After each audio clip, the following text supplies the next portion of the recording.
வணக்கம் TNPSC dreamers. இப்போ நம்ம பார்க்க போகிற பொது தமிழ் ப்ரீவியஸ் இயர் கொஷின் என்னன்னா, குடிமக்கள் வரலாறே ஆதி காப்பியமாக தமிழ்நாட்டில் அமைந்து விளங்குகிறது. அப்படி அமைவது எந்த நூல்?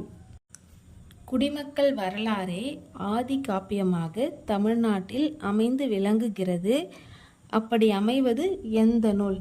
இந்த பிளா பிளா பிளான்லாம் நீங்கள் பார்க்க வேணாம். இதில் உங்களுக்கு 2 க்ளூ, கொஷின்லேயே 2 க்ளூ இருக்குது. இதுக்கான ஆன்சர் என்ன கொடுத்துருக்கான்? குடிமக்கள் வரலாறு கொடுத்துருக்கான், காப்பியம் கொடுத்துருக்கான், ஆதி காப்பியம்னு கொடுத்துருக்கான். இப்போ குடிமக்கள் காப்பியம்னா என்ன, ஆதி காப்பியம்னா என்ன? நம்ம ஒரு நூலில் ஆதி காப்பியம், தமிழின் முதல் காப்பியம்னு அதை தான் சொல்வோம்.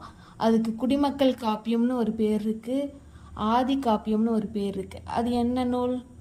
எக்ஸாக்ட்லி, அது நம்ம சிலப்பதிகாரம். அப்போ ஆன்சர் என்ன? சிலப்பதிகாரம்.